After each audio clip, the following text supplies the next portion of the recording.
सोचो, अगर आप हर महीने थोड़ा थोड़ा पैसा इन्वेस्ट करते हो और 10 साल के बाद आपका पैसा बड़ा हो जाए और एक बड़ा कॉर्पस बन जाए।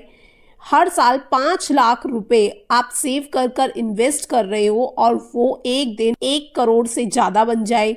लेकिन प्रॉब्लम क्या होती है फ्रेंड्स, कि लोगों को लगता है कि मार्केट अभी भी करेक्शन मोड में है, अभी इसे और गिरने दो, मार्केट को बॉटम बनाने दो, फिर हम इन्वेस्ट करेंगे। कोई सोचता है कि मार्केट पर हम किस डेट पर इन्वेस्टमेंट करें, डेट से इन्वेस्टमेंट जर्नी पर असर होता है और इन्हीं कंफ्यूजन के कारण इन्वेस्टमेंट डिले होता रहता है। तो आज के इस वीडियो में हम ETF में इन्वेस्ट करने के 3 पावरफुल तरीके डिस्कस करेंगे, जिससे आप भी मार्केट क्रैश हो या फिर रैली हो, दोनों में पैसा बना सकते हो। अगर आप बिगनर हो तो ये वीडियो आपकी इन्वेस्टिंग लाइफ चेंज कर सकती है। सबसे पहले समझिए कि ETF में इन्वेस्ट करना क्यों ज़रूरी है। देखो, अगर आप सिर्फ सेविंग करते हो तो आपका पैसा कभी भी बड़ा नहीं बनेगा। एग्जाम्पल समझो, मान लो आपकी सैलरी है 30,000 रुपये पर मंथ, ठीक है, और इस सैलरी के अंदर से आप हर महीने 3,000 रुपये बचा लेते हो, आपकी ये सेविंग है। और आप ये पैसा बैंक अकाउंट में या सेविंग अकाउंट में या फिर FD में रखते हो तो आपको रिटर्न मिल जाएगा औसतन 5% से लेकर 7% तक। मतलब कि 10 साल बाद भी आपका पैसा सिर्फ थोड़ा सा बढ़ेगा, लेकिन आप ये नहीं कह सकते कि आपने एक कॉर्पस बना लिया या वेल्थ क्रिएट हो गई। वेल्थ तभी क्रिएट होती है जब हमारा पैसा कंपाउंड होने लगे, ठीक है, पैसे से पैसा बढ़ने लगे, तब हमारी वेल्थ बनती है।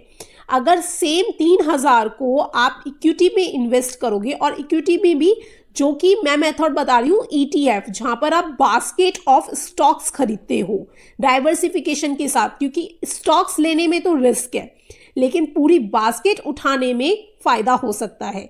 यहां पर आपको एवरेज रिटर्न 12 से 15% तो मिल ही जाता है। मतलब 12% तो बेयर मिनिमम है कि अगर मार्केट बिल्कुल ठंडा रहा ना, मतलब थोड़ा थोड़ा चलता रहा तो कह रही हूं मैं, लेकिन अगर मार्केट पहले की तरह चलने लगा तो 15% ईजिली निकाल लोगे आप।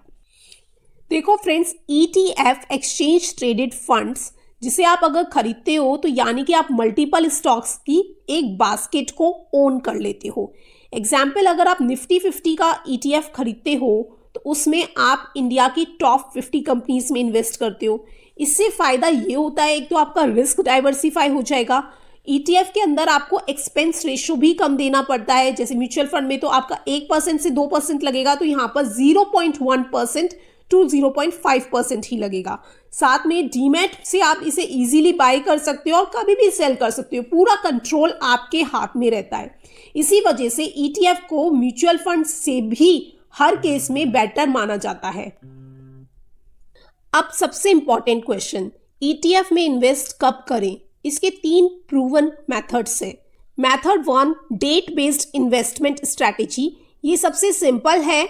इसमें आपको क्या करना है, महीने की एक डेट फिक्स करनी है, ठीक है, और हर महीने फिर आप उसी डेट पर इन्वेस्टमेंट करोगे।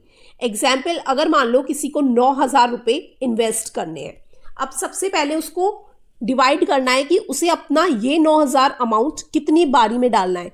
लेट्स से सपोज वो चाहता है कि वो इसको 3 इंस्टॉलमेंट में डाले, हर महीने 3 इंस्टॉलमेंट में डाले, तो वो डिवाइड कर सकता है और डेट फिक्स कर सकता है 5, 10, 15, यानी कि महीने में हर 10 दिन के इंटरवल पर आप पैसे डाल रहे हो, ताकि आप डाइवर्सिफाई भी करो डेट वाइज भी, है ना। तो आप 3,000 5 तारीख को, 3,000 ही 10 तारीख को और 3,000 15 तारीख को, इस तरीके से आप अपने पैसों को डालिए। या फिर आप डेट चूज कर सकते हैं 7, 14, 21, 28। इससे ये बेनिफिट होता है फ्रेंड्स, जब भी मार्केट ऊपर नीचे ऐसे होता है ना मार्केट, तो जब आप अलग अलग डेट्स में इन्वेस्ट करते हो इस तरीके से, तो ऑटोमेटिकली आपको यहाँ पर एवरेज प्राइस मिल जाता है। और एक इंटरेस्टिंग ऑब्जर्वेशन ये भी है कि यूजुअली 1 to 5 जो डेट होती है उसके आसपास SIP का पैसा मार्केट में आता है। इसलिए कई बार मार्केट उस टाइम 1 से 5 तारीख में ज़्यादा एक्सपेंसिव होता है। तो अगर आप अपना इन्वेस्टमेंट को स्प्रेड कर दोगे तो आपको बेटर एवरेज प्राइस मिल जाएगा। दूसरा मेथड है market dip strategy. Market dip strategy ये थोड़ा इंटरेस्टिंग कंसेप्ट है। इस स्ट्रैटेजी के अंदर आपकी कोई भी फिक्स रेट नहीं रहेगी। रूल सिंपल है कि जब भी मार्केट में ऐसे डिप्स आएंगे ना, इनको हम कंसीडर करेंगे गोल्डन टाइम ऑफ इन्वेस्टमेंट, और इन डिप्स पर हमें बाय करना है, एक्यूमुलेट करना है। जब भी मार्केट गिरे खरीदो, फिर गिरे फिर खरीदो। ठीक है, मान लो ETF का प्राइस है 200 रुपये, ठीक है, अभी उसकी करंट प्राइस दिख रही है 200। नेक्स्ट डे वो गिरकर हो गया 198, आप क्या करते हो, बाय करते हो। फिर प्राइस गिर के हो जाता है 195, अब आप पहले से और ज्यादा बाय करते हो। फिर होता है 192, फिर आप और ज्यादा एक्यूमुलेट करते हो। इससे क्या होता है, जो आपका एवरेज प्राइस है वो कंटिन्यूअसली इंप्रूव होता रहता है, और जब मार्केट वापस जब ऊपर जाएगा ना, रैली आएगी, तो आपका पोर्टफोलियो जल्दी प्रॉफिट में आएगा। ये स्ट्रैटेजी स्पेशली अच्छी होती है निफ्टी ETF के केस में, बैंक ETF के केस में, या फिर गोल्ड ETF के केस में। इन तीनों में तो मैंने भी यूज करी है इसे, क्योंकि ये लॉन्ग टर्म ग्रोथ असेट्स है। अब तीसरा मेथड थोड़ा एडवांस है, इसको बोलते हैं 20 EMA स्ट्रैटेजी, और स्मार्ट इन्वेस्टर के लिए ये स्ट्रैटेजी बनाई गई है, और ये उनके लिए है जो थोड़ा बेसिक चार्ट को समझते हैं, उसकी अंडरस्टैंडिंग रखते हैं। इसमें हम एक इंडिकेटर यूज करेंगे, 20 डे एक्सपोनेंशियल मूविंग एवरेज।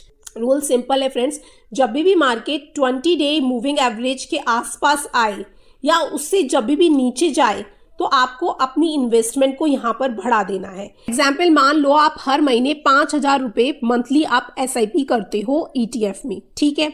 अब मार्केट किसी महीने आ गया 20 EMA से नीचे आ गया या उसके आसपास आ गया, तो आप उस महीने 3-4 महीनों का इन्वेस्टमेंट, यानी कि 5,000 का हो गया, 20,000 से 25,000 रुपये आप एक साथ डाल दो। इससे क्या होगा, डिप में आप एग्रेसिवली बाइंग कर लोगे, और जब मार्केट रैली देगा तो आपके रिटर्न्स फास्ट ग्रो होंगे। एक बात का ध्यान रखना दोस्तों, ये स्ट्रैटेजी स्टॉक्स के लिए यूज मत करना। देखो, स्टॉक्स के अंदर अनसिस्टमैटिक रिस्क होता है, कोई कंपनी लॉस में भी जा सकती है, बैंकक्रप्ट भी हो सकती है, या प्राइस परमानेंटली भी गिर सकता है। लेकिन ETF के अंदर आप पूरा इंडेक्स खरीदते हो, मैंने बताया था ना, बास्केट ऑफ स्टॉक्स होते हैं, इसलिए लॉन्ग टर्म में यहाँ पर रिकवरी के चांसेस बहुत हाई होते हैं। ETF रिकवर होते ही होते हैं। फ्रेंड्स, अगर इंडिया की इकोनॉमी ग्रो करेगी तो स्टॉक मार्केट भी ग्रो करेगा।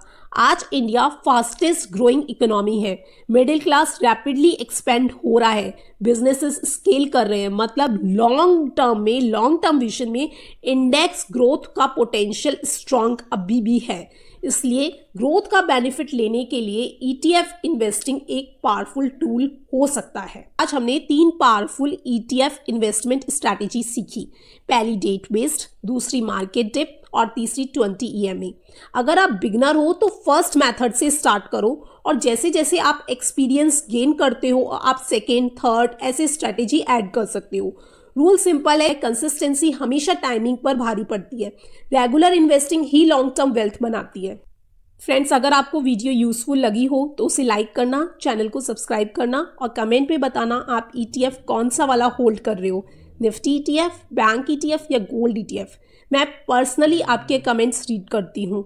मिलती हूँ नेक्स्ट वीडियो में एक पावरफुल इन्वेस्टिंग कंसेप्ट के साथ। Thank you so much for watching.